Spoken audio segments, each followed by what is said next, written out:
I've got to be up. I've got to be there. I've got to be there early. Really? Sheffield United, Bowman Lane. We're going. Are we going now? Yeah. Right. Sheffield City Centre story. Once upon a time, there was a gang of individuals who raided a bar in Sheffield City Centre. What wasn't known is what would happen next. Only the staff who worked in the bar, they were in real panic mode. They were having panic attacks. They couldn't believe what was happening. Late that afternoon, the staff tried to get on with everything as normal, but it was really difficult for them. Suddenly, the police arrived on scene, and the police arrived. The police arrived on scene, and the police asked the employee questions.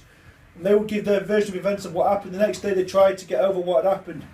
In the bar in the city centre, there were 5 individuals who were wearing black skinny jeans with brown hair, and they were from the Manor area. Later that afternoon, the workers, they would go out for a really nice restaurant in the city centre, Sheffield City Centre.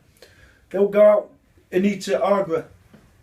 They would have a Rogan Josh with rice, obviously with naan bread, and they'd have poppadoms as a start. They'd have poppadoms. The next day, they went to work. They got on with what needed doing, served the customers serving the customers their drinks and taking their orders. Later that afternoon, they continued their work. However, in a twist, one of the workers, they started fainting, and they would need to be rushed to the hospital for checks. It would yet be unclear how long this worker would be off work for. But one thing that was for sure was this worker fainted. The next day, the other workers, they continued doing their jobs as normal, while the worker who fainted, they would spend the week in hospital.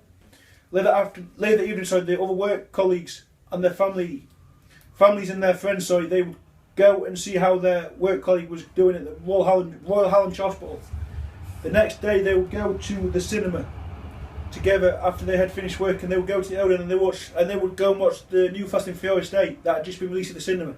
Later that evening, after they'd been to cinema, they would make their own ways home, and they would look after their children. They'd put their children to bed because their children would have school the following day. So their children would have school the following day, and the next day they would go to the supermarket and buy their shopping's what they needed to buy. Later that evening, they ate junk food, and they would discipline their children for not doing as they were told. They would put their children on the notice step, and their kids would think and reflect on the behaviours before they would go over to explain why they put their kids on the notice step before the kid would apologise. The next day, they would go to work while their kids were at school, and then they would go. So they would and they would all eat together and watch television. So there's a mistake in there. Later that evening, they would have tea, and they would have a stew. Later that evening, they would put their kids to bed, and they would settle down for the night and watch television while their kids were fast asleep in bed. The next day, they would go to work, and they would come out and they would help their kids with their homework, what they'd been set from school. Later that evening, the kids would get on with their homeworks. Suddenly, there was a knock on the door, and what wasn't known is what would happen next. There were some individuals who had masks over their heads. One of the individuals was about 5 feet tall. They all spoke with Liverpudlian accents. They asked where the money was and the violence that these individuals were using. It would be pathetic. Suddenly, there was a real panic in the house. These individuals, they were out of control. Their behaviour was really extreme.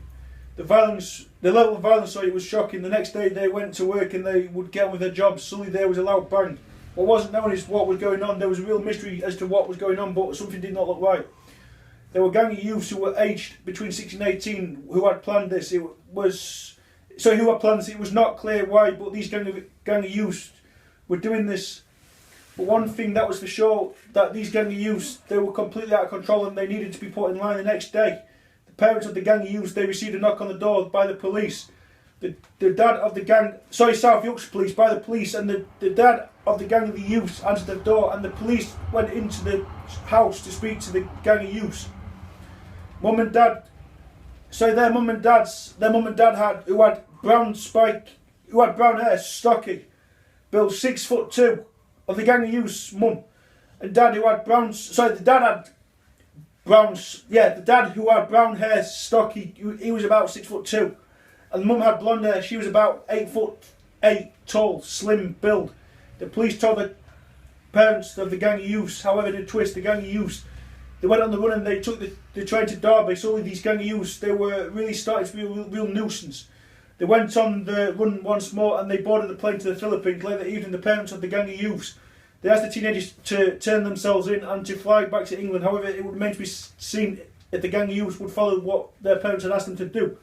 The next day, the gang of youths, they were ordered to fly back to England and there would be a huge police presence on their arrival. Later that morning, the gang of youths, they got onto the plane and they would fly back to London Heathrow. However, in a twist, the gang of youths would not get on the plane and they would be taken into police custody in the Philippines and they would be put behind bars. The next morning, they had their breakfast before they would go to work at the bar. They would have muesli for their breakfast. Later that morning, Later that morning, they left the house to go to work. And they would arrive to work seeing that something did not look right while all the workers were at home. Their work had been broken into in the early hours of the morning. But the question was who might have done this, who could have done this. The next day the police arrived onto the scene and they arrested some masked men who were from the Newcastle area. It was not clear what they were wearing, but they were described as being 6'1" tall, brown hair and black skinny jeans. The end, Sam Jenkinson.